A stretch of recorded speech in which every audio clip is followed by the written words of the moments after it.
बोलो शान मैया की जय। बोलो सात देवी देवताओं की जय।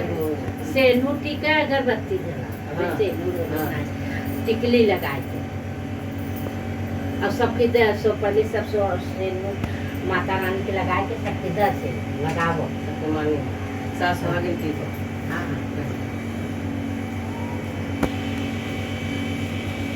हाँ जब से पंखा चलाए थे पंखा इतना जगह बुकी मुका पहले से का वो कुछ नहीं गई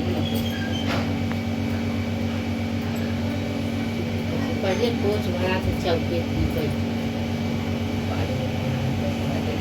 अरे ऐसे लोग आके मतलब ऐसे ही गाएगा सजा नहीं हो कम कहिए नहीं लगे ना लगो का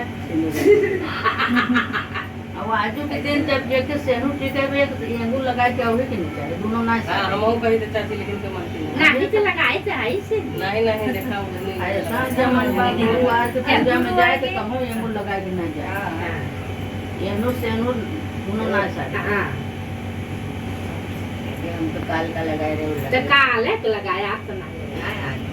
बोलो शान मैया की जय। दो जन यूं भी का दो जन गाओ बिहिप के दिनवा में कवन गुण हो मैया गइलू लो भाई। के दिनवा में कौन गुण हो मैया गइलू लो भाई। बिहिप के दिनवा में कवन गुण हो मैया गइलू लो भाई।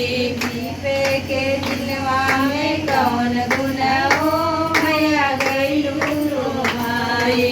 सुख सुमार मैया मन हिउ न भावे सुख सुमार मैया मन हिउ न भावे सुख सुमार मैया मन हिउ न भावे सुख सुमार मैया मन हिउ न भावे। बिहिप के दिनवा में कवन गुना हो मैया गइलू लो भाई। बिहिप के दिनवा में कौन गुना हो मैया गइलू लो भाई।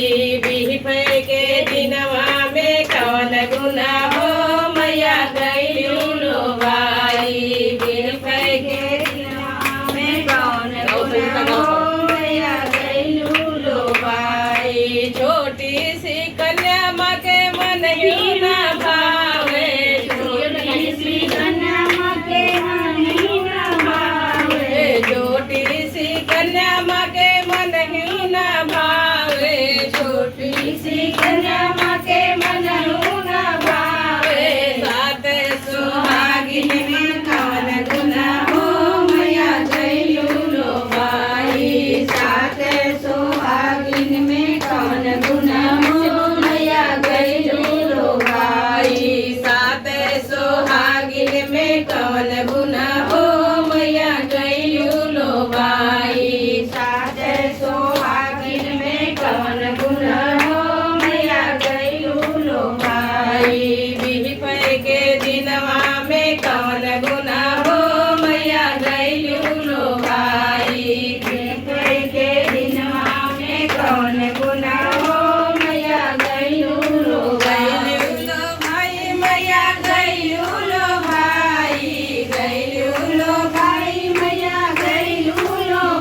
कवन गुना हो माई गईलू लो भाई बिहपै के दिनवा में कवन गुना हो मैया गईलू लो भाई पे के दिनवा में कवन गुना हो मैया गईलू लो भाई मंदिर पता का माई के मन ही न भावे मंदिर पता का माई के मन ही न भावे मंदिर पता का माई के मन ही न भावे मंदिर पता का माई के मन ही न भावे मन ही न भावे माई के मन ही न भावे मन न भावे माई के मन न भावे अंगना के बेदिया में कवन गुना हो माई गईलू लो भाई अंगना के बेदिया में कवन गुना हो माई गईलू लो भाई कल शादी अनवा में कवन गुना हो माई गईलू लो भाई कल शादी अनमा में कवन गुना हो माई गईलू लो भाई बिहपै के दिनवा में कवन गुना